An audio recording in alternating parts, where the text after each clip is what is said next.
The church at Dry River stood bone-white against an unforgiving sky, its paint curling away in strips like dead skin peeling from a sunburned corpse. The bell rope swayed in wind that never ceased, never cooled, never brought mercy, only dust and the promise of more dust. It was June 9th, 1854, and the heat had transformed the very air into something visible, shimmering waves that rose from baked earth and made distant objects dance like spirits. Below the church, in the trampled yard where wagons clustered like covered beetles, the wedding guests stood sweating through their finest clothes. Men endured wool coats because respectability demanded it, their faces red and streaming, their collars darkened with moisture. Their rifles leaned against wheel spokes, percussion caps gleaming in the brutal light, and revolvers hung heavy on hips beneath those coats. The women had gathered in tight formations of judgment, their fans moving with the rhythm of gossip, their voices carrying that particular sharpness reserved for witnessing another woman's downfall. They had come to see Walter Briggs marry.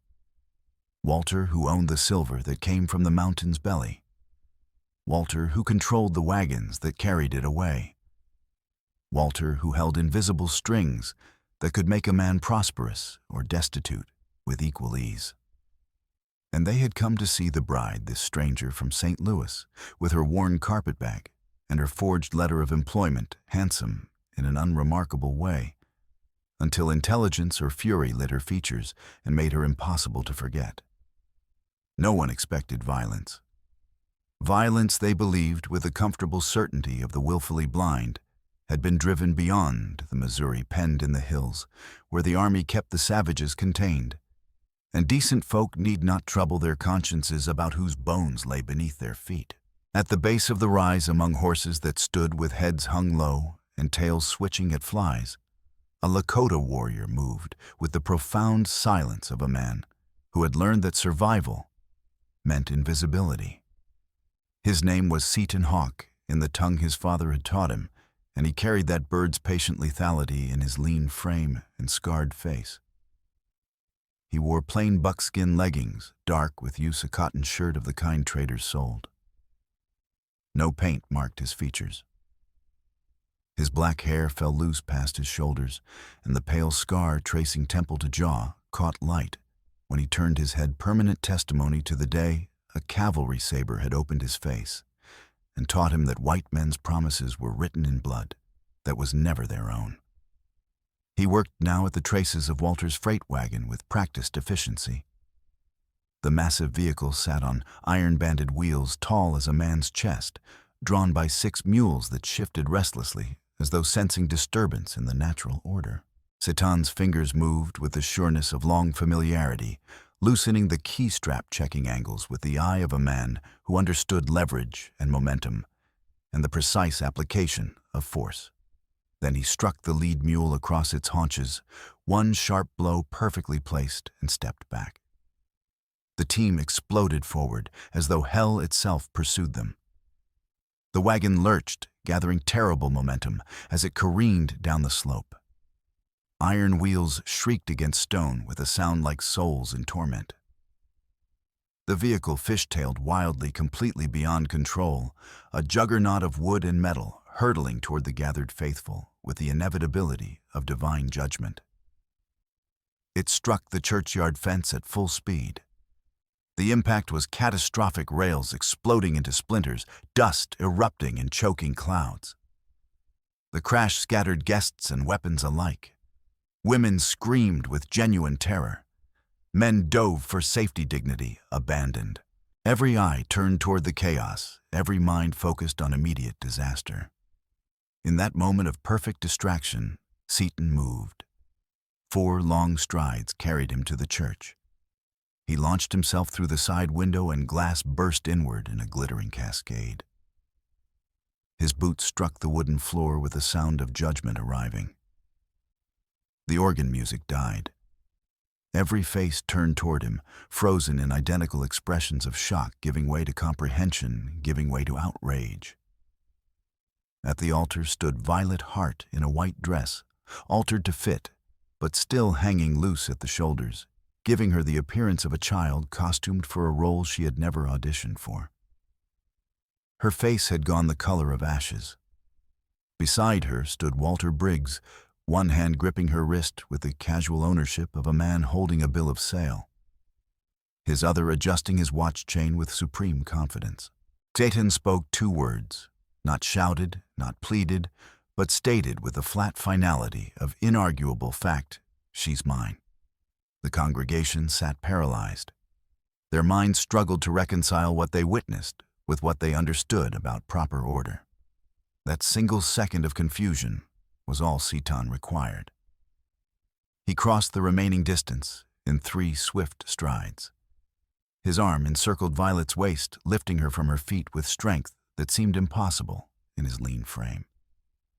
He pivoted toward the rear door and drove his shoulder into it. The door exploded outward, and they burst into sunlight and chaos. Men were reaching for scattered weapons, but their movements were clumsy with shock. The first wild shots cracked through air, well wide of target. Satan's bay horse stood precisely where trained to wait, ground-reined and steady despite mayhem. He lifted Violet onto the animal's back in one smooth motion, then vaulted up behind her. His heels touched flanks the lightest pressure, and the animal surged forward. Eagle feathers from Satan's war bonnet streamed back into Violet's face as they raced through the shattered fence gap. Behind them, the church bell began frantic tolling, but the sound grew fainter with each stride, swallowed by the immensity of grassland and the wind that acknowledged no human authority. 14 days earlier, Violet Hart had descended from the stagecoach at Dry River with her entire life contained in one carpet bag and her entire future promised in a letter that would prove as substantial as morning mist. The journey from St. Louis had been an education in endurance. 8 passengers crammed into space meant for 6. Heat that pressed down like a physical weight. Dust that penetrated every crevice she could taste it, constantly gritty, and mineral on her tongue, feel it coating her throat with every breath. The roads were rutted tracks that jarred the spine with each wheel revolution. At Ice Creek, the rear wheel had nearly failed. She remembered with crystal clarity the sickening lurch as the coach tilted toward the ravine, the screams of passengers certain they faced death, the driver sawing desperately at reins while horses panicked. Then a rider had appeared, materialized from empty air it seemed, and seized the lead team's bridle. His weight and strength steadied the animals just long enough for the driver to regain control. The rider had been Lakota, his face impassive as carved stone. He had asked one terse question, "You hurt?" And when she shook her head, he had simply released the bridle and ridden away, as though saving lives was merely routine work to be completed and forgotten. Violet was 24 years old. Her dark hair was pinned in a practical bun requiring no mirror.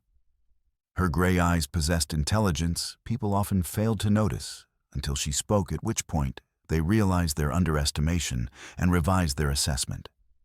She carried the particular wariness of a woman who had learned young that the world offered no safety for those without protection or means. Her life had been a series of narrowing possibilities.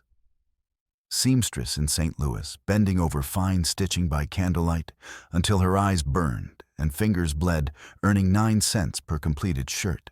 Before that, teacher's assistant in a subscription school managing unruly children while scraping together knowledge from borrowed books. Before that, younger daughter in a household where her father drank his wages and her mother had worked herself into an early grave. Her sister Marion had been the brave one willing to gamble on hope. 3 years ago, Marion had left for the territories promising to send for Violet once established in a teaching position. Letters had arrived regularly for 6 months, cheerful accounts of frontier life optimism about the future. Then the letters stopped, as though someone had severed a vital artery. Despite increasingly desperate inquiries, Violet had received only silence. She had been searching ever since following whispers and rumors across half the frontier. The letter from Dry River's educational committee had seemed like Providence, a teaching position room, and bore a salary, allowing her to save and perhaps finally discover Marion's fate. In Dry River, she learned that Providence was merely another name for deception. I should have known, she thought, as Walter Briggs approached his smile revealing too many teeth. I should have understood that anything promising salvation would cost more than I could afford to pay. But understanding came too late, as it so often did. Walter was 42 years old, thick through chest and shoulders, wearing a tailored coat despite savage heat and boots polished to a shine that seemed obscene in a place where dust covered everything. He explained, his tone patient and paternal, that he had personally advanced funds for her stagecoach ticket. She now owed him $17.30, plus interest accruing at 2% monthly. She could work off this debt through domestic labor at the boarding house he partly owned. Laundry primarily at 50 cents daily less room, and board valued at 40 cents daily, which meant she would earn precisely 10 cents per day against a debt growing faster than she could possibly pay it. Or he concluded with that smile she could become his wife and live in comfort and security appropriate to a woman of refinement. A trap, she realized with cold clarity, as elegantly constructed as any steel jaw hidden beneath leaves. And I walked directly into it because I was desperate, and desperate people make fatal mistakes. "I will work," she said, meeting his gaze without flinching, though her hands trembled inside her gloves. Walter's smile widened fractionally. His eyes remained cold as river stones in January. "A practical decision, Miss Hart. I do appreciate a woman who possesses good sense." Dry River consisted of one street, perhaps a quarter-mile long, lined with false-fronted buildings promising more than they delivered. The general store with fly-specked windows. The assay office where fortunes were made or lost on chemical tests. A hotel that was merely a boarding house with pretensions. A saloon emanating the sour reek of cheap whiskey and older regrets. A livery stable. A blacksmith's forge. The church on its rise, white paint peeling. And everywhere, always the dust. Fine as flour, the color of dried bone. It coated every surface and worked into every crevice. It settled on food and turned drinking water to mud. It caked in skin creases and eye corners. The earth itself trying to erase all evidence of human habitation, Violet thought during her first evening, watching the sun set in a sky-hazed gray with suspended particles, grinding everything back down to dust as though reminding us of our ultimate destination. Seaton moved through this town like shadow across sunlit ground, present but insubstantial, noticed but not acknowledged. He sold venison and cured hides to the general store, trading for black powder coffee cheap cotton cloth his cousin needed at the mission school. Occasionally, when the army garrison required tracking services, they sent for him. He went when they paid silver coin rather than promises. He was 28 years old, lean, with the hard leanness of a man who had never known surplus. His black hair fell past shoulders in defiance of missionaries' scissors. The scar-tracing temple to jaw was permanent record of the day. 3 winters passed, when cavalry soldiers decided Lakota hunters on traditional hunting grounds were raiders needing lessons about the new order. Satan had survived that day. His 2 younger brothers had not. The hunting grounds they died defending were now part of Walter Briggs' freight road. Every time I ride past that place, he thought, though he allowed no emotion to show on his face, I feel their absence like a wound that refuses to heal. And I know with absolute certainty that I helped create the road that killed them. That knowledge is a brand burned into my soul. His youngest cousin, Leotie, just 12, with her mother dead and father drunk into a grave, lived at the mission school on the hill. The school was operated by Mrs. Blackwell, a thin, furious woman who believed civilization could be beaten into children with sufficient diligence. Leotie was learning to read English to pray to a god who apparently despised everything about her people, to be ashamed of her language and heritage. The only white man Seton halfway trusted was Dr. Emmett Owen, who had come west after the war and asked no questions about anyone's past because he preferred no one ask about his. Emmett was 56, with white hair needing cutting and hands that trembled slightly from too much whiskey and insufficient sleep. He treated bullet wounds and fevers with equal competence, charged what people could pay, often nothing, which made him simultaneously indispensable and perpetually suspect. On Violet's third day, she was hanging wet laundry behind the boarding house hands, already raw from lye soap and endless scrubbing. The work was brutally hard, hauling water, heating it over fires in summer heat, scrubbing other people's filth until shoulders screamed. Her fingers were cracked and bleeding blisters across palms burst and weeping clear fluid. A miner stumbled into the yard. Drunk, not pleasantly, but mean drunk, the kind seeking something weaker to hurt. She smelled him before seeing him, whiskey sweat unwashed clothes, something darker and feral. He cornered her against the fence, shoving hard enough that she felt the post crack and a splinter drive through her dress, into her ribs, sharp, burning pain, making her gasp. Pretty thing. He slurred, breathing fumes that made her stomach heave. Bet old Walter ain't sampled the goods yet. Maybe I oughta. A hand closed on the miner's wrist, with such sudden force she heard bone grinding. Seton had appeared with eerie silence. He applied pressure with surgical precision, twisting the arm at an angle threatening dislocation, and spoke in a voice so quiet it was almost intimate. Walk away now. The whiskey bottle fell and shattered. The man walked away, cradling his injured wrist, muttering threats everyone present knew he would never act upon. He saved me, Violet realized, watching Seton's retreating back. Without hesitation, without question, without demanding gratitude or payment.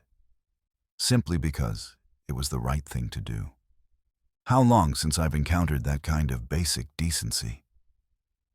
The answer was longer than she could remember.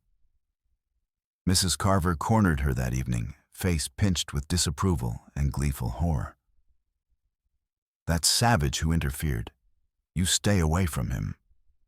They're all dangerous. Doesn't matter how civilized they act, it's all pretense. Underneath, they're animals.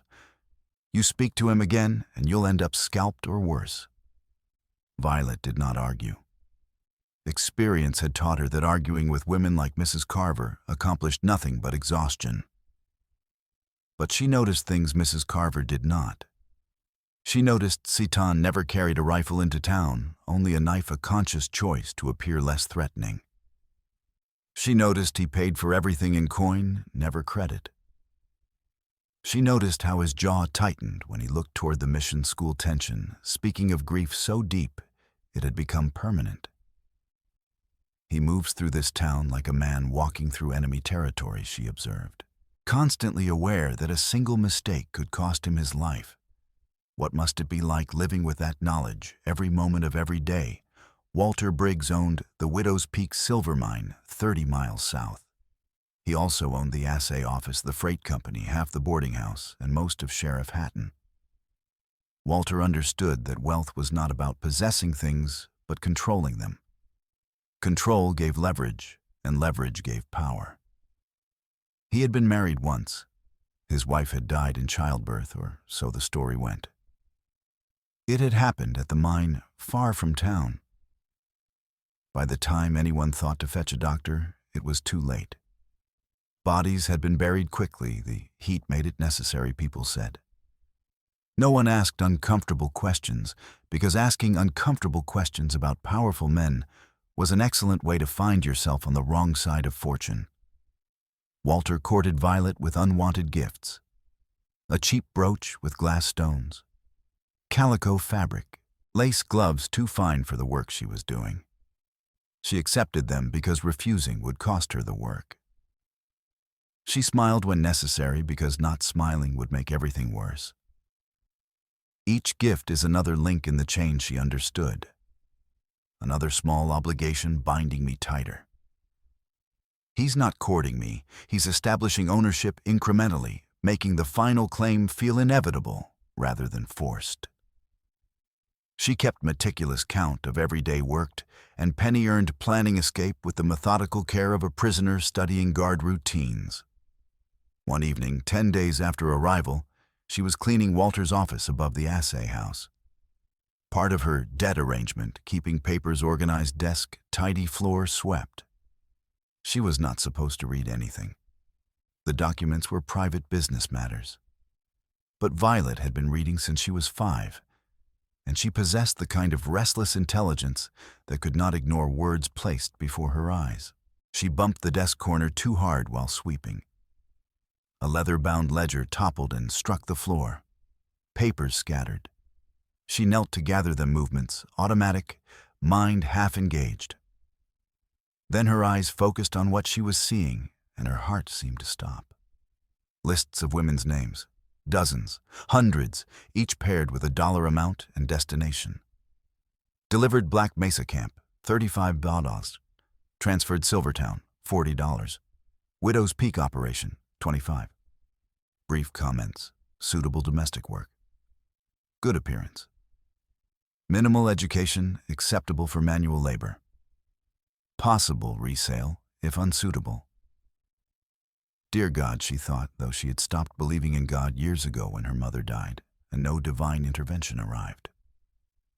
He's buying and selling human beings, women, like livestock, like commodity goods to be traded and transported, and her eyes found it halfway down the second page. Marion Hart, delivered Widow's Peak Operation, March 1852. 30, reliable worker, no disciplinary issues to date. The paper trembled in her hands. The room seemed to tilt.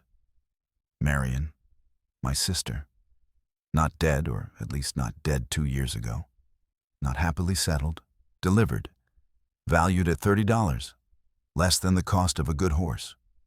Footsteps on the stairs, heavy boots ascending. Survival instinct took over. She grabbed the ledger, shoved it beneath her skirt, hard binding, scraping her thigh, and lurched toward the door. She made it into the hallway just as the foreman reached the top step. Feeling poorly, she managed, pressing hand to forehead. The heat. The foreman barely glanced at her. She descended on legs that felt disconnected from her body, the ledger a terrible burning weight against her flesh. She stepped into the street and nearly collided with Seton. Seton was leading his horse toward the livery jackrabbits hanging from the saddle. At that precise moment, a freight wagon came careening around the corner, driver, drunk or careless team moving far too fast. The wagon's iron-shod wheel caught a standing water trough. The impact sent the heavy container toppling directly toward Violet. She stood frozen, shock and hidden ledger combining to paralyze her. Seton moved with explosive speed. His hand closed on her arm, and he yanked her backward with such force she felt something wrench painfully in her shoulder. The trough crashed where she had been standing, water flooding the street. Twice she realized, breathing hard. Twice in 3 days he saved my life. That cannot be coincidence. That means something, though I don't yet understand what. She seized his wrist and pulled him into the narrow alley between buildings. Barely wide enough for his shoulders, dark enough no one could see from the street. It stank of garbage and rats and desperation. She pulled the ledger from beneath her skirt and opened it on a discarded crate, hands shaking so badly she could barely turn pages. "Can you read this?" Seton bent over the pages. He could read English adequately for trade bills of sale contracts, simple correspondence. He might not understand every complicated word, but he understood numbers with perfect clarity. Lists of names paired with dollar amounts. Delivered and transferred, and destinations he recognized. His jaw tightened until muscle jumped beneath skin.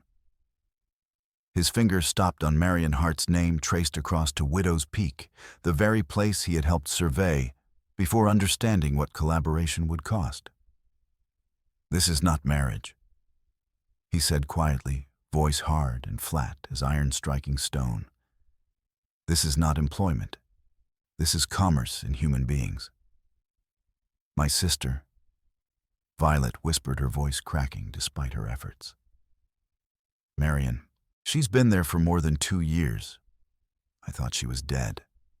I prayed she'd found a better life. But she's been there. At that place. Being used, she could not say aloud. Being exploited and degraded and treated as property. While I was safe in St. Louis sewing shirts and wondering why her letters stopped. While I was living my small, comfortable life, she was suffering." Sitan looked at her directly, his eyes offering terrible honesty.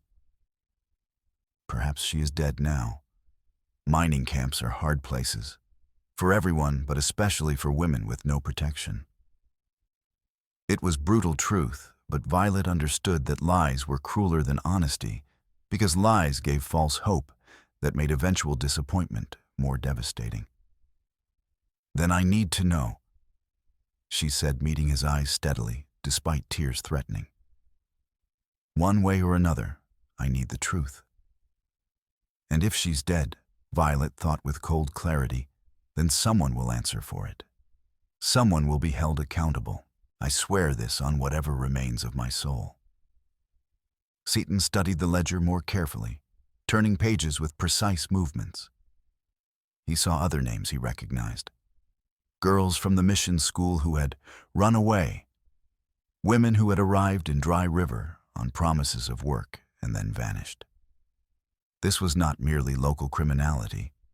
This was organized enterprise spanning territories. "Walter owns the sheriff," Violet said, voice low, despite urgency. "If he discovers I have this, I am finished." "Then we ensure he does not discover it," Sitan said. "Not yet. Not until we find people powerful enough that he cannot buy or intimidate them." Our fates locked together in that moment, Violet would later reflect. 2 people alone against a man who owned everything that mattered in this corner of the world. It should have felt hopeless.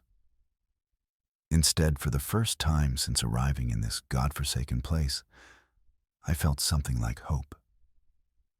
That night, while the town slept, they met Dr. Emmett in his surgery. By lamplight, working in tense silence, they copied 3 critical pages. Emmett's hand was remarkably steady. Despite his drinking, he had copied medical records before. When they finished, Violet returned the original ledger to Walter's office, while Sitan and Emmett hid copies, sewing them into coat lining and burying duplicates wrapped in oilcloth. Violet lay awake in her narrow bed, staring at cracked ceiling plaster.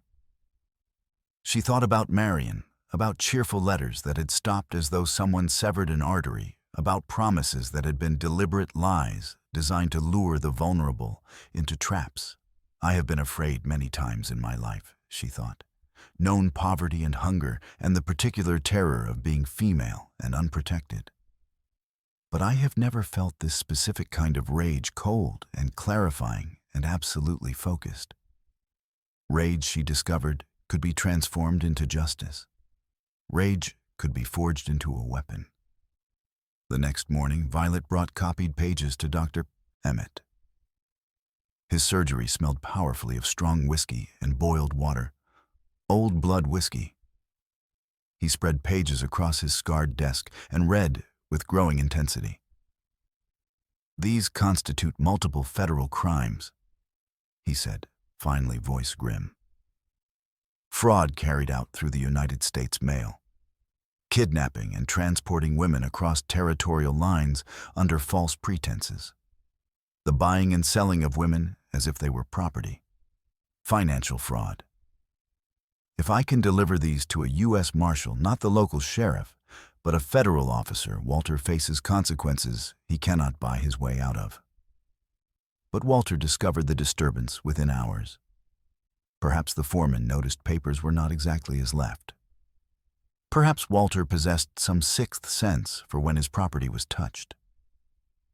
The cause mattered less than the effect. Within a day, wanted posters appeared nailed to every post and wall. Satan was described in enough detail to be useful. Lakota male, approximately 28 years long. Black hair, prominent scar, left side of face armed, and extremely dangerous. But vague enough to give the law latitude to shoot first. Violet was described more carefully because Walter wanted her back alive. White female, approximately 24 years, dark hair, gray eyes, maybe traveling under duress or in state of mental derangement. The morning posters appeared. Deputies came for Violet.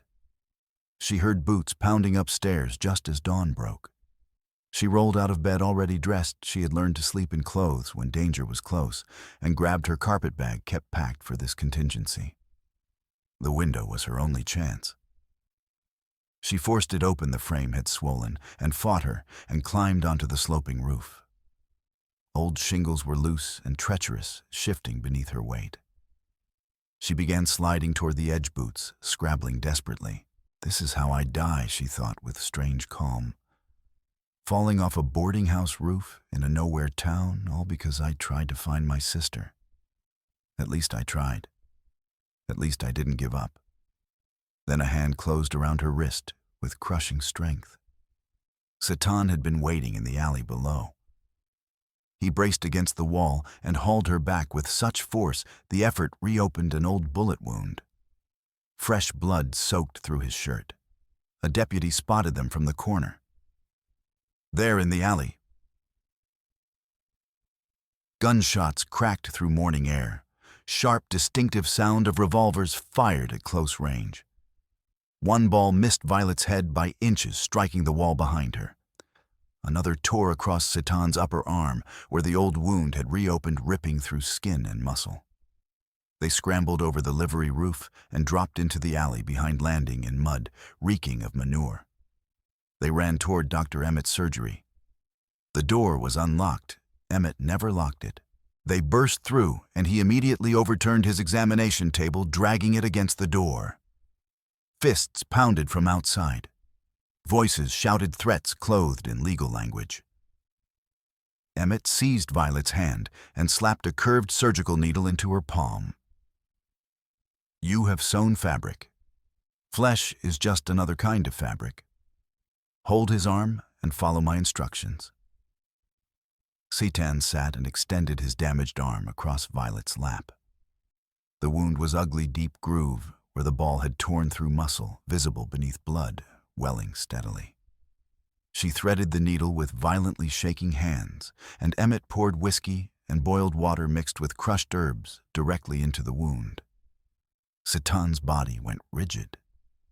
His breath hissed between clenched teeth, but he did not pull away, did not cry out. He's trusting me with his flesh, Violet realized as she pushed the needle through.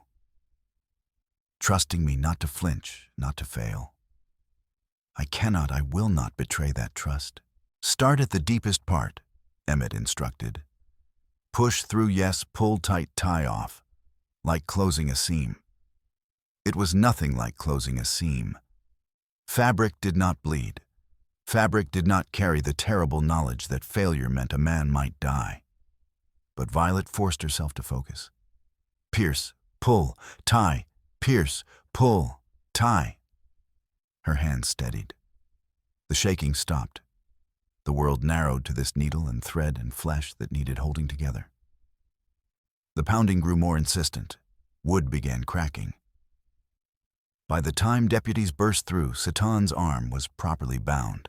Bloody evidence was hidden, and Violet's dress was soaked with his blood rather than her own. The savage fled out the back 10 minutes ago. Emmett lied smoothly. You're wasting time. The deputies left muttering about rewards and justice. Violet looked at her hands. They had finally stopped shaking. She had held Satan together when he needed it most. Something fundamental has shifted between us, she understood. I am no longer merely someone he is helping. I am a partner, an equal. Satan met her eyes. "Thank you," he said quietly. It was the first time he had spoken those words to her, and they both understood he was thanking her for more than simple doctoring. Over the next 3 days, Dr. Emmett worked late each night, reconstructing the ledger from memory. He copied names, prices, destinations with meticulous care. He added his own medical records notes about women treated for injuries, consistent with restraint, minors suffering from lung conditions, death certificates that did not match official reports. The circuit judge and a U.S. Marshal named Harper were scheduled to arrive within the week to investigate election fraud in an adjacent county. If Emmett could place evidence directly into Harper's hands, bypassing Walter's purchase law, there was a chance, slim but real, of seeing justice done. But the telegraph operator, a nervous man named Polk, who owed Walter gambling debts, sent a coded message ahead. Prominent businessman being targeted by malcontents. Lakota criminal and mentally unstable woman fabricating allegations. Situation currently under control, but recommend caution. Walter was controlling the narrative before federal authorities could hear competing versions. He's very good at this, Violet realized, with cold clarity. At manipulating systems of power using mechanisms of law and communication as weapons against those who threaten him. We cannot wait and hope. We must act first. Satan and Violet made a hard decision in Emmett's surgery the third night. They could not wait for Harper. They had to reach Widow's Peak, find living witnesses, gather testimony that could not be dismissed. If they could bring back women who had been trafficked, minors who had been cheated, the ledger would transform from accusation to documented fact. They left at midnight, riding south beneath a vast ceiling of stars, so bright they seemed to generate their own light. The Milky Way stretched across darkness like a river of luminescence, and the silence was so profound, Violet could hear blood moving in her own ears. The land seemed hostile to human presence. By day the sun was physical weight, pressing down air, shimmering until distant objects danced. The horizon was a hard, flat line that never grew closer. The grassland stretched without variation until Violet felt they might be traveling through abstract space outside normal geography. This land does not care whether we live or die, she thought, watching the endless prairie roll past. It was here before us and will be hereafter. We are insects crawling across its surface, and it notices us no more than we notice individual ants. By night, the temperature plummeted. She shivered despite the blanket, and the stars wheeled overhead in their ancient patterns, indifferent to human suffering. Coyotes called with voices disturbingly human. Once they heard wolves howling, a sound that made horses nervous and made Violet's skin prickle with atavistic fear. She had never ridden for extended periods. By the second day, her thighs burned with agony, muscles screaming at unaccustomed strain. Her lower back felt as though someone was driving hot nails into her spine with every stride. Her hands developed blisters that burst and left raw patches weeping clear fluid. This is what it costs, she told herself grimly. Physical pain is the price of pursuing justice. I can endure pain. I have endured worse. Satan did not slow the pace. He knew Walter would send men after them, knew it, with the certainty of a man who understood how power operated in lawless country. Every hour gained was precious. Every mile of distance increased their chances of survival. And he was right. Walter had dispatched professional hunters the morning posters appeared. He had also posted substantial bounty, $500 for Satan dead or alive, and $200 for the woman alive and unharmed. 2 particular bounty hunters answered the call. Percy Dusty Bill was 50 years old, leather-skinned from decades of sun and wind, patient as stone. Hatchet Harry was younger, meaner, with a reputation for taking ears as trophies. Together, they joined Sheriff Hatton's posse. On the third day, exhausted and running low on water, Seaton and Violet reached Ice Creek. The stream ran cold and swift over smooth stones, cutting through red rock country. The banks were steep and muddy, lined with cottonwoods, providing the first real shade in days. They had dismounted to let horses drink when the first shot rang out. The sound came from the cottonwood grove on the far bank, multiple weapons firing in ragged volley. Lead balls whined through air with the sound of angry hornets. One struck Seaton's pack horse directly in the flank with a meaty thud. The animal screamed terribly human sound and went down thrashing, crashing into Violet's mount, sending both horses tumbling down the steep, muddy bank in a tangle of legs and gear. Violet was thrown directly into icy water. The shock of cold after days of heat drove air from her lungs. The current was stronger than it appeared, pulling at her with insistent strength.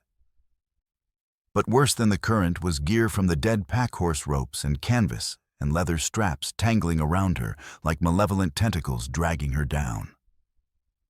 I am drowning, she realized with sudden terrible clarity.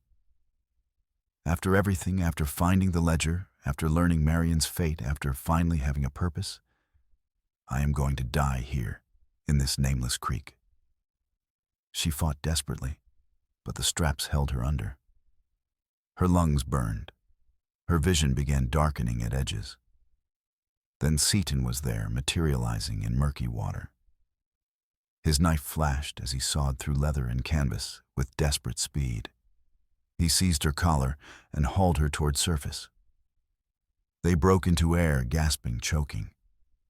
More gunshots snapped across the water, kicking up small geysers.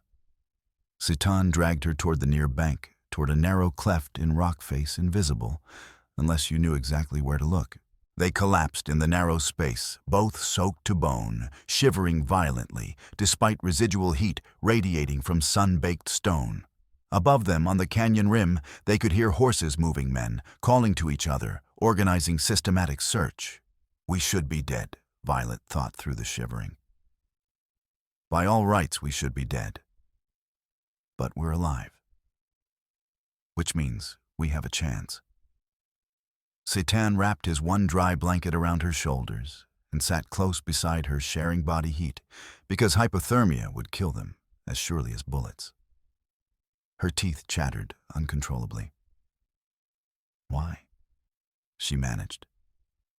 Why risk everything for me for someone you barely know? Seaton was silent for a long moment. When he finally spoke, his voice was quiet and raw, in a way she had not heard before. Walter took my brothers. Not in battle, that would have been honorable. He took them through disease and starvation, when the hunting grounds were cut off and buffalo no longer came. He took the river where our families had camped since my grandfather's grandfather's time. He took the land and carved it into roads and mining operations and called it progress, called it civilization. He paused, jaw tight with old grief. I guided the survey team that planned the mine road. I believed their promises that trade would benefit both peoples, that cooperation would bring peace. I was naive. I helped them cut the throat of my own people. I have carried that knowledge every day since. Guilt, Violet understood. Not just anger or desire for justice, but profound guilt. He blames himself for his brother's deaths, for his people's suffering. This is his attempt at atonement. You are trying to save your people, she said gently. That is not foolishness. That is hope. He looked at her, then really looked at her, and something shifted in the air between them. Not romance, not yet, but recognition, understanding, the knowledge that they were both people carrying wounds that might never fully heal. They did not speak more. As night fell, they sat close together and eventually, inevitably fell into exhausted sleep, pressed against sun-warmed stone. The story continues with detailed slow-motion sequences at the ferry crossing the midpoint twist, revealing Marion's death, the breathless escape to Widow's Peak, and the claustrophobic climax in the collapsing mine. 2 days later, moving carefully through broken country, where red rock formations rose like ancient cathedrals, they reached the relay station at Goldwater. The station was a lonely outpost, single adobe building, with walls 3 feet thick, a corral of mesquite branches, a vegetable garden clearly losing its battle against the desert. The telegraph operator was a young man named Fletcher, perhaps 20 thin and nervous. He jumped when they entered hand, moving instinctively toward the old dragoon revolver on his desk. Violet moved before Seton could intervene. She walked forward with manufactured confidence, producing one of the copied ledger pages from inside her dress. "I am Mr. Briggs' traveling bookkeeper," she announced crisply, her tone allowing no doubt. "There has been a significant accounting error that must be corrected before it reaches the investors.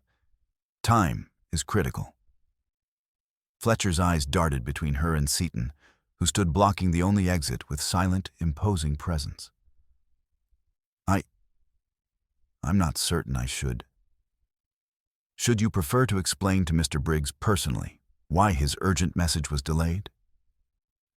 Violet asked, dangerous implication in her voice. Fletcher swallowed hard and gestured toward the telegraph key. "I am becoming someone I do not recognize," Violet thought as she composed the message. "Someone who can lie with conviction, who can manipulate and threaten. Is this what survival requires? Is this who I must become?" She addressed the message directly to U.S. Marshal Harper Territorial Service. Including specific details, only someone with genuine inside knowledge could possess contract numbers, names of Eastern investors, references to unexplained deaths at Widow's Peak. "That should make him curious," she said as they departed quickly. "Curious enough to question whatever Walter tells him first." But the delay cost them half a day, and Dusty Bill and Hatchet Harry had been tracking them with infinite patience. The bounty hunters caught up at the ferry crossing on the Little Snake River 2 days later. The ferry was a rough, flat boat pulled across muddy current by ropes and pulleys, operated by a taciturn Mexican who asked no questions. Seton and Violet had paid and were standing on deck when 2 riders appeared on the bank they had just left. Dusty Bill and Hatchet Harry. Rifles aimed with casual precision. "Far enough," Dusty Bill called across a narrowing water voice, calm and professional. "You're coming back with us.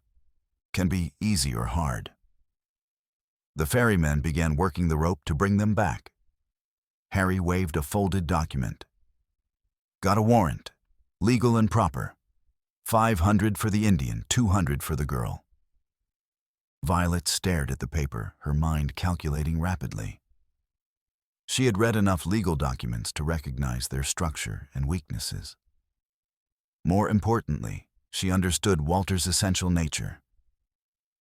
He cannot resist cheating everyone he deals with, she realized, even when honesty might serve him better. That is his weakness, his inability to believe that fair dealing could ever be more profitable than exploitation. "You're being cheated," she called back calmly. "That paper promises 600 combined. But Walter Briggs has never paid 600 for anything he could negotiate down to 60. He's already told the sheriff he only plans to pay half. You're risking your lives for money you'll never see." Genuine doubt flickered across Dusty Bill's weathered face. Harry scowled, but his eyes shifted to his partner with a question forming. That single instant of uncertainty gave Seton his opening. He slammed his shoulder into the ferryman's pole with explosive force. The boat jolted violently. Harry fired reflexively, but the sudden movement threw off his aim. The ball smashed into the overhead pulley instead of Seton's chest. Metal screamed. The ferry jerked hard to one side. Everyone scrambled for balance. Rifles slid toward the low rail. The ferrymen cursed in Spanish. Seton seized Violet's hand and vaulted over the side into cold water. They went under immediately. The current pulled at them with shocking strength. Underwater, the world was muffled and murky visibility reduced to inches. Trust him, Violet told herself as water filled her nose and mouth. He has saved you before. Trust him now. She felt Sitan's hand on her arm, pulling her toward what she hoped was the far bank. Her lungs burned. Her waterlogged dress pulled at her like hands dragging her down. They surfaced 50 yards downstream, coughing up river water, and crawled onto muddy bank. Behind them, the ferry was spinning in the current, bounty hunters, clinging to rails and cursing. They ran into broken country beyond, leaving everything: the horse they had ridden, their supplies, everything except clothes they wore and knowledge they carried. But we are alive, Violet thought, stumbling over rocks, her sodden dress weighing her down. And as long as we are alive, we can continue fighting. That night, hidden in a dry wash beneath sandstone overhang, they took stock of their desperate situation. No horse. No food beyond what Sitan could hunt. No water except what they could find in this parched country. Sitan's wounded arm was healing, but still weak. Violet's hands were destroyed, raw, bleeding, infected. But they were alive, and they were closer to Widow's Peak than to Dry River. What you said back there, Sitan remarked quietly, about Walter cheating them, that was clever. You understood their greed and turned it against itself. Violet managed a tired smile. I have been watching him. He has essentially one strategy: promise everything, deliver as little as possible while extracting maximum value. Eventually, people realize they have been cheated, but by then, they are already compromised. And I am learning his methods, she thought, with something like shame. Learning to manipulate and deceive. Does fighting monsters require becoming one? Sitan studied her in starlight. You see patterns, strategy. You think like a warrior. I read, she said simply. Not just words on a page, but what they mean, what they conceal. It is the only weapon I have ever possessed. They sat in silence, listening to night sounds, coyotes calling wind through sparse vegetation, a nighthawk's cry. When we were in the water at Ice Creek, Violet said finally, I thought I was dying. I was trapped and drowning, and I could not break free. And then you were there. You did not hesitate.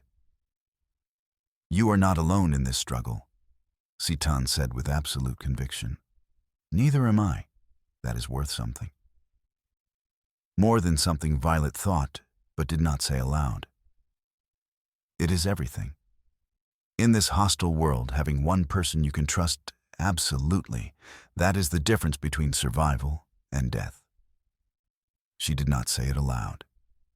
He did not require her to. But when they finally slept, they lay close together for warmth and safety, his hand near hers with the lightest contact.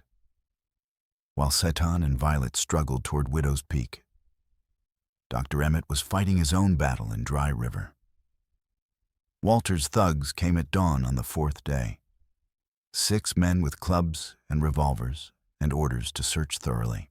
They ransacked his surgery with systematic brutality, overturning the medicine cabinet, so bottles smashed, scattering surgical instruments, stomping on delicate forceps with deliberate malice. They found the false bottom in his medicine chest and ripped it open with crowbars. But Emmett had moved the ledger copies days earlier. The pages were sewn into the lining of his winter coat, which he wore despite summer heat. After the thugs left, Emmett began cleaning up destruction. It was while sorting through ruined files that he found something he had forgotten: patient notes from his early days, when he had ridden out to Widow's Peak monthly to treat injuries. The notes were fragmentary, hastily written, but they painted a damning picture. Miners with crushed lungs from inadequate ventilation, burns from poorly maintained equipment, poisoning from mercury and acids used without proper protection, and one note dated March 1852 that made his hands shake. Unknown female Caucasian, approximately 25 to 30 years. found deceased in collapsed section tunnel J7. Cause of death, massive crushing injuries to thorax and skull asphyxiation, secondary to burial. Time of death estimated 18 to 24 hours prior to discovery. Body in advanced state of decomposition due to heat. Personal effects 1 tin identity tag marked MH. Tag retained as only means of later identification. Body buried in unmarked grave behind slag heap per supervisor's orders. No next of kin notified. Incident not reported to territorial authorities. Marion Hart Emmett realized with sick certainty. She did not simply die. She was killed by criminal negligence, and her death was covered up. He pulled out more files, reading with focused intensity. Widow's Peak had been cited multiple times by independent engineers for dangerous conditions. Main tunnel inadequately shored. Ventilation insufficient. Work crews exhausted by excessive hours. Walter had ignored every warning because safety measures cost money, because improvements required shutting down sections, because delays meant lost production. And when people died, as they inevitably did, Walter falsified death certificates, claimed heart failure or accident or natural causes. He paid off the local coroner. He buried bodies quickly in unmarked graves. He notified no authorities beyond those he controlled. This is not just the buying and selling of women as if they were property Emmett understood. This is systematic fraud on a scale that exceeds even what I imagined. Conspiracy to defraud investors. Criminally negligent homicide. This can be prosecuted federally. He packed critical documents into a battered leather satchel and rode out that night, avoiding main roads, following game trails by moonlight. He was too old for this kind of riding. His back screamed with every stride, his hands cramped until he could barely feel his fingers. But I committed myself to seeing this through, he thought grimly. Whatever the cost, whatever the consequences. Some things are worth dying for. He caught up with Citan and Violet in the broken country north of Black Mesa. They had taken shelter under a rock overhang, waiting out brutal midday heat. Emmett dismounted stiffly and sat heavily on flat stone. He pulled out his patient notes with trembling hands. Violet read the entry about the woman marked MH. Her face went absolutely white. Her hands began to shake. Then, with visible effort, she carefully folded the paper and tucked it inside her dress, pressed against her heart. "Then that place is where this ends," she said, and her voice was steady and cold as winter iron. "That is where we finish him. I am no longer the naive girl who arrived in Dry River 2 weeks ago," she realized. That girl believed in law and order and justice. This woman understands that justice must sometimes be taken by force from those who would deny it. Citan listened in silence, jaw clenched tight. He had guided those engineers. He had approved those tunnel designs. More blood on my hands, he thought. More deaths I helped cause. Marion Hart is one more name added to the ledger of my guilt. Marshal Harper is still coming, Emmett said, voice rough with exhaustion. He should arrive in Dry River within 2 days. But he is riding into a town where Walter controls everything, the sheriff, the mayor, half the businesses, most of the information. If Harper hears only Walter's version, he will arrive as our enemy. Violet's eyes were distant, calculating.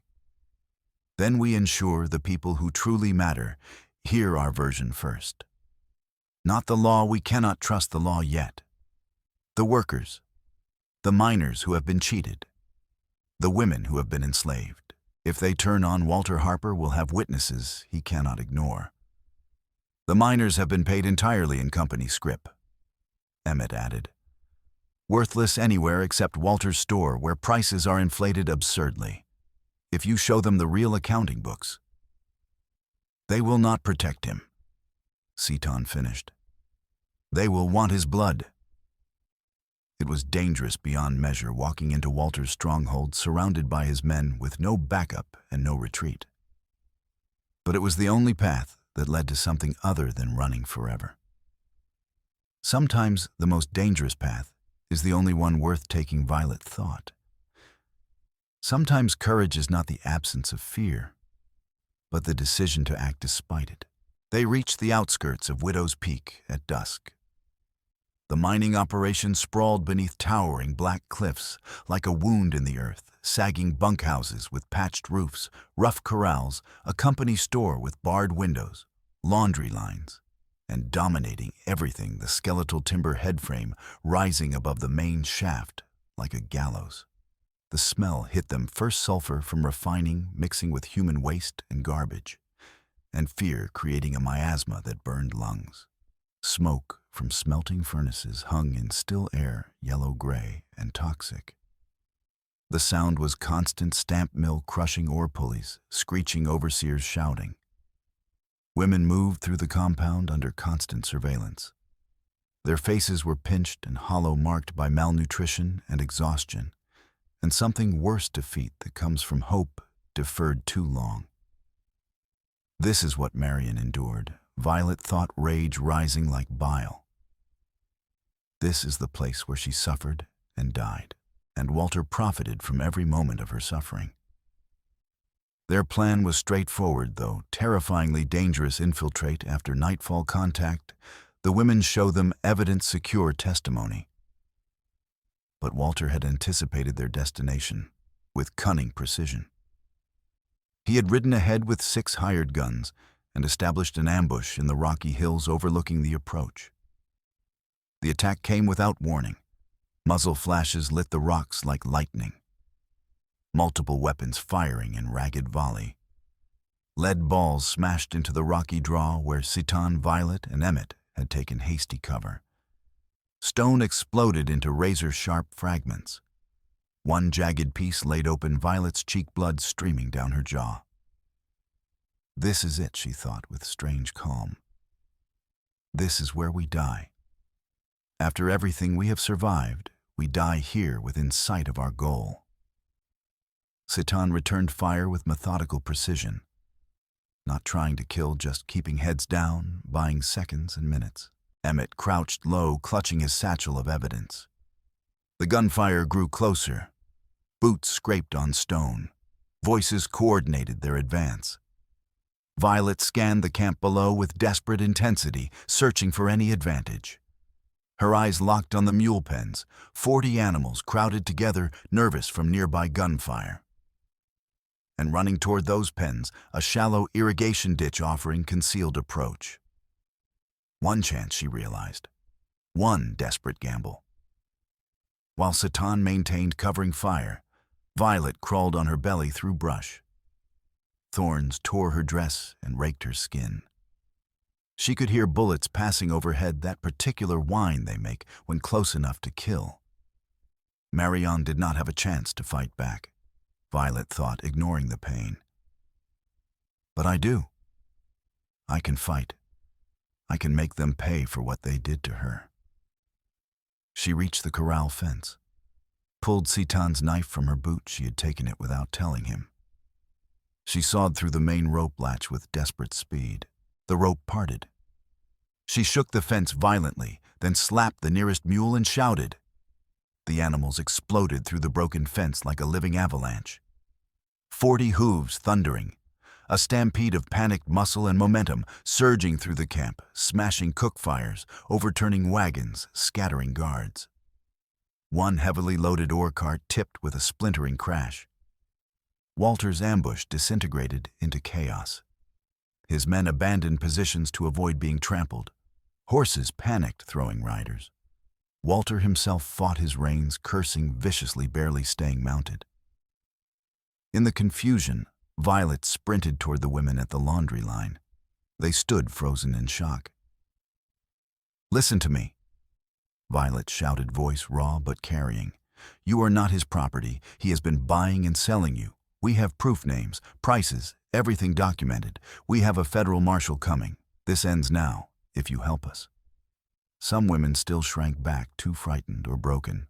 But one woman stepped forward, gaunt to emaciation, hollow eyes, scars on wrists.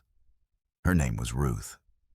She wore a small tin tag on cord around her neck, the kind used to mark equipment. Her hands shook as she pulled it over her head and pressed it into Violet's palm. The tag was stamped MH. "I took this from your sister's grave marker," Ruth said hoarsely. "Behind the slag heap where they bury the ones who do not survive. She was kind to me when I first arrived, shared her food when I fell sick, spoke gently when I wanted to die. I kept this safe, hoping someday someone would come looking." Violet's fingers closed around the tag with crushing force. Her vision blurred with tears she refused to shed. "Marion," she thought. "I found you. Too late to save you, but not too late to bring you justice." Walter's voice cut through diminishing chaos like a whip crack. "Enough." He had Ruth now arm around her throat, Colt pressed against her ribs. In his other hand, he clutched Emmett's satchel.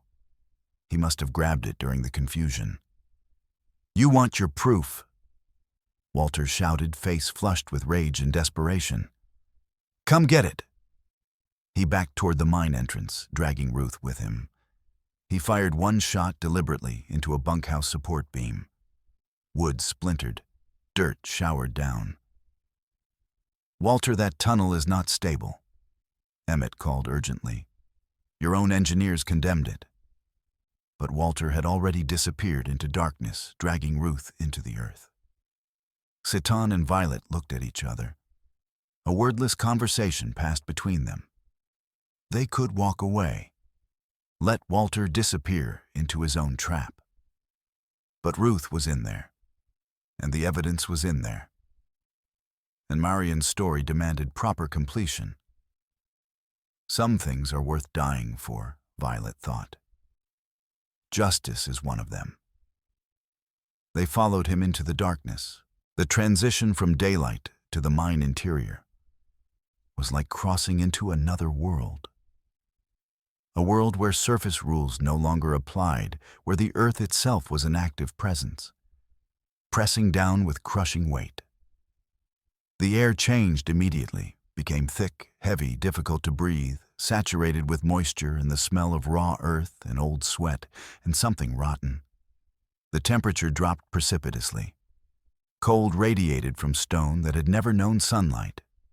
Sound behaved strangely, echoes overlapping until direction became impossible to determine. Citan grabbed a mining lamp from its hook. Violet took another.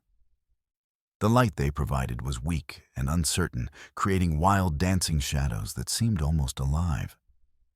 The tunnel walls pressed close, just wide enough for a man with a wheelbarrow. The ceiling was barely 6 feet high, forcing Citan to duck slightly. Both walls and ceiling were supported by ancient timbers that creaked and groaned under the mountain's weight, emitting sounds like living things in pain. We are descending into the earth, Violet thought, fighting rising claustrophobia. Entering the place where Marion died. Walking into our own tomb. The floor was treacherous, rutted, uneven, littered with loose stones. Water dripped steadily somewhere deeper in each drop, loud and oppressive silence, creating hypnotic rhythm. They moved forward carefully, lamps creating small spheres of uncertain light. The tunnel descended at slight angle, taking them deeper with every step, increasing the weight of stone above, increasing the sense of being entombed alive. Ahead, Walter's voice echoed strangely. "You should have accepted my offer, Miss Hart. You could have lived comfortably. Instead, you chose this." A gunshot exploded in the confined space, sound so loud it felt physical, like being struck in the chest. The muzzle flash lit the entire tunnel for one brief instant, revealing every crack and crevice before plunging them back into relative darkness. The sound was overwhelming, painful left ears ringing. He is panicking, Violet realized. Making mistakes. Good. Desperate men make fatal errors. Another shot. This one found flesh. Citan grunted as lead tore across his ribs. His hand came away bloody, but he kept moving because stopping meant dying. A third shot shattered a wall-mounted lamp. Burning oil spilled across a dry timber. Flames licked upward. Smoke began curling through stale air. Violet's lamp illuminated something that made her heart stop a hairline crack, running up a main support timber from floor to ceiling. She had watched buildings collapse in St. Louis. She knew the signs. That beam is holding hundreds of tons, she realized with sick certainty. And it is already failing. That beam is failing, she said urgently. If it gives way, this entire section collapses. They found Walter approximately 50 yards in where the tunnel widened into a rough chamber. Support timbers crisscrossed the ceiling in desperate attempt to hold back the mountain. But Violet could see several were cracked, several leaned at impossible angles. Walter stood with his back against the far wall, using Ruth's shield revolver at her temple. The satchel lay at his feet. Sweat gleamed on his face. His breathing was harsh and irregular. His eyes moved rapidly between them, calculating, searching for advantage. "Stop, or I put a ball through her brain," Walter commanded, but something in his voice had changed, the smooth confidence cracking, revealing something raw beneath. He knows he has lost, Violet realized. He is cornered and desperate, which makes him more dangerous, not less. Satan raised his hands slowly, showing they were empty. "Let her go, Briggs. This is finished. Even if you kill us, the evidence has been sent to federal authorities." "Finished." Walter's laugh was wrong, high-strained. "Nothing is finished. I built this. I brought order to chaos. I took empty land populated by savages and transformed it into productive enterprise. I created employment, generated wealth, advanced civilization."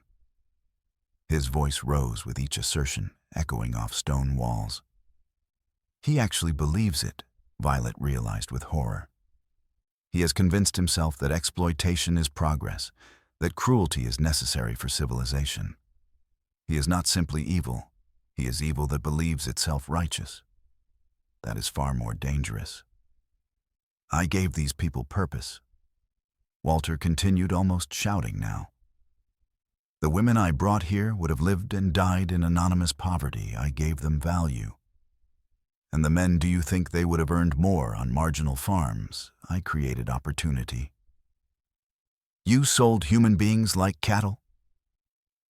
Violet said, her voice cutting through his rhetoric with surgical precision. "You enslaved them through debt. You killed Marion through negligence and covered up her death." "Accidents happen in mining," Walter snapped. "Everyone knows the risks. I am not responsible for every unfortunate incident." He stopped mid-sentence. His expression shifted with visible calculation. He's going to try something, Violet realized. Another manipulation, another performance. Then Walter did something unexpected. His shoulders slumped. Tension drained visibly. The gun lowered fractionally. His voice dropped to something almost like genuine contrition. "You are right," he said slowly, words seeming to cost him effort. "You are absolutely right. I have been wrong. I convinced myself the ends justified the means, that my vision was important enough to justify terrible things." He looked down at Ruth, at his own hands, at the satchel, as though seeing them clearly for the first time. "I have become a monster. I see that now. I see what I have done to people who trusted me. And I cannot continue living with what I have become." He released Ruth gently. She stumbled forward, confused. "Take the evidence," Walter said, nudging the satchel toward them. "Take it to your marshal. I will not resist. I will testify to everything. Perhaps there is still time to make amends." A masterful performance, Violet thought coldly. Pitched perfectly to appeal to our desire to believe in redemption. But I have watched him too long. I know this is simply another manipulation. "Satan, wait!" She started to warn, but events were already in motion. The moment Satan took one step forward to help, Ruth Walter's expression transformed. The contrition vanished, replaced by cold fury. His gun hand came up with snake-quick speed, aimed at Satan's chest. He pulled the trigger. The hammer fell with a hollow click. Empty chamber. He miscounted his shots, Violet realized. In the darkness and panic, he lost track. For one frozen instant, Walter stared at the weapon with absolute disbelief and dawning horror. Satan lunged with explosive speed. He drove his shoulder into Walter's midsection with bone-jarring impact. They crashed together into the weakened support beam. The ancient timber groaned a sound like the earth itself crying out. The hairline crack suddenly yawned wide, splitting the beam from top to bottom with a sharp report. "Get out!" Violet screamed. She grabbed Ruth's arm and physically hauled her toward the tunnel entrance. "Everyone out, it's coming down." The first support gave way, with a crack like a rifle shot magnified 100-fold. Rocks began falling, small stones first pattering down like rain, then fist-sized chunks, then larger pieces crashing down with devastating force. Dust filled the air, instantly choking and blinding. The lamps guttered wildly. Visibility dropped to mere inches. Breathing became an act of will. This is how Marion died, Violet thought through the terror. Trapped in darkness, crushed by falling stones, suffocating. This is what she endured in her final moments. Another timber buckled. The sound was apocalyptic, groaning wood crashing rock, the deep, grinding roar of the mountain settling. The floor shook and tilted. Small avalanches cascaded down walls. Walter tried to follow them, scrambling over fallen rock, his face twisted with terror. But a major ceiling section collapsed directly behind Satan and Violet, cutting Walter off. A massive timber fell across his legs, pinning him. Several 100 pounds of stone cascaded down on top. His scream was so raw and primal, it seemed to strip away every pretense of civilization and reveal the animal underneath. "Help me," he shrieked, voice breaking. "Pull this off. I will pay you everything I own. Just get me out. Please, I do not want to die here in the dark." Satan stopped and turned back. For one long moment, he stared at the trapped man through dust and darkness and chaos. Walter's eyes met his, and in that moment, all pretense fell away. His face showed naked terror and desperate pleading. "Please, he whispered, and for the first time, he sounded genuinely human. "I am afraid. Please." Satan held his gaze for 1 second longer. Then he turned and ran, just as Violet thought as they sprinted toward light. Not mercy, but justice. He chose his path. Now he faces its consequences. More supports gave way in rapid succession. The collapse was accelerating, feeding on itself. The sound was overwhelming, a continuous roar punctuated by sharper cracks as beams snapped. They burst out into evening air and threw themselves clear just as a final catastrophic rumble shook the hillside.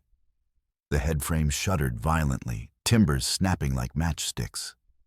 It tilted, then crashed down in a cloud of dust and splinters. The tunnel mouth exhaled one last great breath of dust-laden air, then collapsed inward, sealing completely. From deep within the earth, muffled by thousands of tons of stone, they heard Walter's voice one final time, screaming promises and threats and pleas, growing progressively fainter before finally falling silent. Ruth's knees gave way. She sat down hard and began to weep, great racking sobs that seemed to pull tears from some bottomless reservoir. No one spoke for a long time. They stood or sat in settling dust-breathing air that tasted of stone and smoke, watching the ruin of Widow's Peak. The sun was setting, painting the western sky in layers of crimson and gold beauty, so profound it seemed almost obscene after violence and death. "It is finished," Violet thought, pressing Marion's tin tag against her heart. Not the way I would have chosen, perhaps, but finished nonetheless. And she is avenged. The mining camp was devastation and slowly dawning comprehension. Workers stood in small groups, talking in low voices, beginning to understand the true scope of what had been done to them. The miners had been systematically defrauded for months or years. Paid entirely in company scrip, worthless anywhere, except Walter's store, where prices were inflated absurdly. Charged for tools lodging, they had built themselves food at rates ensuring perpetual debt. When Citan and Violet showed them pages from Emmett's satchel, the double-entry bookkeeping revealing gold, skimmed from production, fake expenses, wages recorded, but never distributed, understanding, transformed into rage. Cold rage, the dangerous kind, that calcifies into something harder than stone. They were robbed as thoroughly as the women Violet realized. Their labor stolen as completely. And now they understand. Ruth and 7 other women agreed to provide formal testimony. They had names, dates, stories that corroborated each other. Some had been promised teaching positions. Others domestic work or arranged marriages. All had been lied to, transported across territorial lines under false pretenses, forced into unpaid labor through manufactured debt and violence. Dr. Emmett worked through the night treating injuries. Broken bones, burns, cuts, one crushed foot. He worked steadily, methodically, and when people asked about payment, he said, "We will settle accounts when justice has been properly served." They formed a rough caravan for the journey back. 3 wagons loaded with women and injured men. A string of mules. Rifles kept ready but held low. The pace was necessarily slow, perhaps 15 miles the first day, 20 the second. Citan's ribs were cracked, if not broken, wrapped tightly. Every breath was sharp, hot knife of pain. He could only ride because walking jarred worse. Violet rode in front of him on the same bay horse that had carried them from the church. Her hands were steady on reins. His arm was braced around her waist, not from intimacy, but simple necessity of balance. Their breathing synchronized unconsciously, rising and falling together in rhythm, allowing both to endure. We have survived something terrible together, Violet thought. Seen the worst humanity can offer and fought against it. That creates a bond stronger than any words could forge. On the 3rd day, they encountered Marshal Harper and his escort, 4 men well armed, riding with careful awareness. Harper was lean and weathered, perhaps 55, with gray-shot beard and pale eyes that assessed everything. His hand moved toward his revolver when he first saw the caravan, gaze lingering on Citan with automatic wariness. Ruth stepped forward, moving stiffly, and laid the ledger copies and Emmett's evidence at the marshal's feet. She began to speak slowly at first, then with growing strength. She named dates, named dead women, described specific locations, lies she had been told, conditions she had endured. Other women added their voices. Miners stepped forward with company scrip and debt records and stories of wages vanishing into accounting tricks. Harper listened without interrupting, his face growing progressively harder. When they finished, he picked up documents and read with meticulous attention. The silence stretched uncomfortably long. Then he looked up and spoke in a voice flat and official, but carrying absolute authority. These materials constitute evidence of multiple federal crimes. Mail fraud conducted across state lines. Kidnapping and transporting women across territorial lines under false pretenses. The buying and selling of women as if they were property. Financial fraud against registered investors. Conspiracy. This investigation falls under United States government jurisdiction. He looked at Citan directly, really seeing him as complete human being rather than category. You are not under arrest, sir, but I will require your formal sworn testimony. Are you willing? Citan nodded once. Harper turned to Violet. You did dangerous work, Miss Hart. Work requiring considerable courage. Your sister would be proud. Violet's jaw tightened. My sister deserved justice. She deserved to be remembered as more than a casualty dismissed in falsified records. Yes, ma'am. Harper agreed quietly, and something in his tone suggested genuine understanding. She absolutely did deserve better. In Dry River's main street beneath merciless sun, Marshal Harper convened an official federal preliminary hearing on the courthouse steps. It was not a trial that would come later. This was merely establishment of probable cause and jurisdiction, but it felt momentous. Judge Alcott sat beside Harper, a tired, fundamentally honest man who had witnessed enough corruption to recognize it when adequately documented. Sheriff Hatton made one final desperate attempt to control the narrative. He stood before the assembled crowd and shouted about stolen brides and savage raids about respectable businessmen being slandered by criminals seeking profit. Harper responded by reading from the ledgers in calm, carrying voice that cut through Hatton's rhetoric. He presented double-entry bookkeeping with methodical precision, explaining in simple, clear language how the fraud had operated. He called witnesses, Ruth first, then other women, then minors who corroborated with their own records. The testimony was devastating in accumulated weight. Individually, any single story might have been dismissed, but collectively supported by documentary evidence and mathematical proof, they created overwhelming case that could not be ignored. The women's voices were unsteady at first, but grew stronger as they spoke, as they realized someone with actual authority was listening. They named places with precision. They identified men who had transported them, purchased them, exploited them. They recounted specific lies, teaching positions and domestic work, and arranged marriages that had never existed except as bait. Several minors testified about safety violations, collapsed tunnel sections, bodies buried in unmarked graves, complaints ignored. They presented company scrip and fraudulent debt records, and one man who could cipher well-performed calculations on a slate board demonstrating mathematically that the accounting system made escape from debt impossible. Dusty Bill, who had tracked Citan and Violet halfway across the territory, stood at the crowd's edge. He listened with growing discomfort, remembering Violet's warning. Finally, with visible reluctance, he stepped forward. He lied to me too. Promised 600, but I heard him tell the sheriff he was planning to pay maybe half. Man couldn't tell truth when a lie would serve. The crowd did not cheer when Harper and Judge Alcott formally declared probable cause established and federal jurisdiction assumed. Justice arriving felt less like victory and more like a bill coming due necessary but uncomfortable. Townsfolk shifted weight and avoided eyes. Some men spat in dust as Citan walked past. Others looked away in what might have been shame or simply desire not to be associated with the losing side. Nobody apologized. Nobody acknowledged complicity in looking away while atrocities were committed.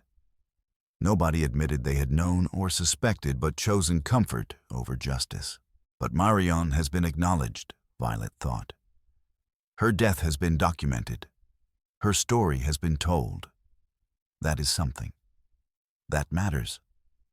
Judge Alcott formally declared Walter Briggs's entire estate seized in trust to be administered by federal authorities for victims and defrauded investors.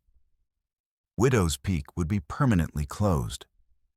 The women would receive funds to return home or establish themselves elsewhere. The miners would receive back wages calculated from real books, paid in actual silver dollars. From Walter's hidden reserves, Harper authorized a reward for those who had obtained evidence and assumed enormous risk. Violet used her entire share and all of Emmett's portion, which he insisted she take to purchase land along Ice Creek just beyond Dry River's boundary. Building the schoolhouse and trading post required months of brutal labor. They raised the frame over 1 week of dawn-to-dusk work, cutting lumber, digging post holes in ground, so hard it broke shovel handles, wrestling beams into position. Satan built their cabin with his own hands over 3 weeks. One room, 16 by 20 feet. Stone fireplace that took 5 days to construct, properly selecting each stone for size and fit, mixing mortar from creek sand and lime building course by careful course. Violet built a table from scrap lumber, not beautiful but solid and level. 2 chairs, a narrow bed built into the corner, pegs on the wall for clothes and tools. It is rough and simple, Violet thought, standing in the doorway surveying their work. But it is ours in a way nothing has ever been before. Built by our own labor, standing on land we actually own. Over following months, people began gathering. Former mining camp women, cheated miners, Lakota families pushed from traditional lands, white ranchers who had never fit Dry River's definition of respectability. It was not large, perhaps 20 families by year's end, but it was genuine. Dr. Emmett rode out twice weekly with his medical bag. He treated fevers, injuries, childbirths, accepting payment in whatever form people could offer. His hands trembled less. He drank less frequently. Leoty left the mission school, simply walked away one morning and came to help Violet teach. Classes were conducted in English and Lakota, both using books Violet ordered from St. Louis. Children learned to read in 2 languages, to perform calculations, to understand geography and history from multiple perspectives. Some Dry River townspeople still crossed the creek with visible suspicion. They came because they needed something, but made clear through body language they did so under duress.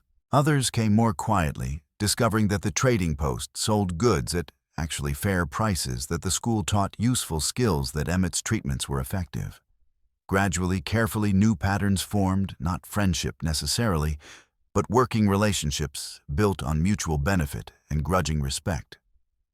Satan hunted throughout the territory and guided travelers through dangerous country. He built reputation for absolute honesty that spread through word of mouth. People learned his word could be trusted, his prices were fair, his skills were worth paying for properly. Violet managed the trading post and taught. She kept meticulous books, every transaction recorded, every account balanced. She negotiated with suppliers, building trade networks, benefiting the entire community. She made certain everyone understood exactly what they were paying for. No debt servitude, no company scrip, no manufactured crises designed to extract additional value. They did not marry in any church. The idea felt like mockery after everything. But they lived as partners in every meaningful sense, equal contributors, equal voices, equal shareholders in struggles and small victories. On certain evenings, when the sky turned shades of brass and amber, and the wind carried the scent of sage violet, would saddle the bay horse. Satan would swing up behind her, moving carefully, because his ribs still ached in cold weather. They would ride the fence line of their community, his arm around her waist, her hands confident on reins. He never again spoke the words, "She's mine," that Dry River remembered as scandal. That phrase had become legend, distorted through retelling. But the people who had been there remembered differently, though most kept memories private. Out here, Violet thought, watching the sun descend toward the horizon, beyond the reach of narrow certainties, we belong to ourselves and each other, in ways requiring no declaration. One evening in late autumn, 6 months after the mine collapse, when the air had turned crisp and first frost had silvered the grass, Violet drew the tin tag from her pocket. She had carried Marion's initials every single day. The metal had worn smooth from constant contact. "I want to bury this properly," she said quietly, "with a marker that will last, so people will know she was here, so her life will be remembered." Satan nodded without speaking. They chose a spot on the gentle rise above Ice Creek, where grass grew thick and the view stretched unobstructed for miles. The ground was hard, autumn had baked it like pottery. It took Satan nearly 2 hours to dig a proper hole, working carefully, because rushing would produce inferior results. Violet knelt beside a flat piece of sandstone she had selected days earlier. She carved carefully with steel chisel and hammer, working slowly because mistakes could not be undone. The work took most of an afternoon, and when she finished, her hands were cramped and aching. But the letters were deep enough to last for decades. Marion Hart, 1826. 1852. Beloved sister, she gave kindness. She is remembered simple and direct. Violet thought, running her fingers over the carved letters. Exactly what Marion would have wanted. No flowery sentiment. Just plain truth carved into stone. They buried the tin tag in a small cedar box Satan had constructed wood that would resist rot. They placed the marker over it, setting it firmly so weather would not easily dislodge it. Then they stood together in silence as the sun descended toward the western horizon, painting the immense sky in layers of crimson and gold and deep purple beauty so vast it rendered human concerns simultaneously insignificant and precious. Smoke rose from chimneys of their small settlement below. Children's voices drifted on the evening breeze, calling to each other in 2 languages, playing games, combining traditions from different worlds. She would have liked this place. Violet said finally, her voice steady, though tears ran freely now that there was no more work demanding completion. She always wanted somewhere open, somewhere she could breathe, somewhere people could build lives based on what they actually were rather than what others demanded they pretend to be. Yes, Satan agreed quietly. I believe she would have been happy here. I believe she would have found purpose in what you have built in her memory. And perhaps Violet thought but did not say, that is the best any of us can hope for, to be remembered with love, to have our lives mean something to those who come after, to leave the world slightly better than we found it. They stood together until the sun had fully set and first stars began appearing in the darkening sky. Then they walked back toward their cabin, moving slowly, because there was no urgency now. Inside, Violet lit the oil lamp, simple, familiar ritual marking transition from work to rest, and set the pot on the stove for coffee. Satan sat at the table and took up the bridle he had been mending, working with awl and waxed thread to repair leather worn through by use. Ordinary work, simple work, the kind of modest daily tasks that slowly, almost imperceptibly, build lives worth defending. Outside, the prairie stretched away into gathering darkness, vast and austere and utterly indifferent to human struggle. The wind moved through grass with a sound like distant water. Somewhere far off, a coyote called to its pack. The stars wheeled overhead in their ancient patterns. But here, in this small circle of lamplight, in this modest cabin on the edge of a tiny community of outcasts and refugees, something new existed. Not safety, the frontier offered no guarantees. Not comfort, life remained hard in ways people back east could not imagine. Not certainty, the future was as uncertain as it had always been. But here, there was something real, and earned a genuine chance, purchased through survival and sacrifice, and stubborn refusal to accept that cruelty was inevitable. A chance to build something better from ruins. A chance to create meaning from suffering, to transform grief into something approaching justice. Satan looked up from his work and met Violet's eyes across the small table. He smiled, a small, genuine expression that transformed his scarred face into something unexpectedly gentle. She smiled back, and in that moment, in that ordinary instant of shared domestic peace, they both understood that this was enough. This modest cabin, this fragile community, this partnership forged in fire and maintained through daily choice and mutual commitment. This was more than enough. This was everything that mattered.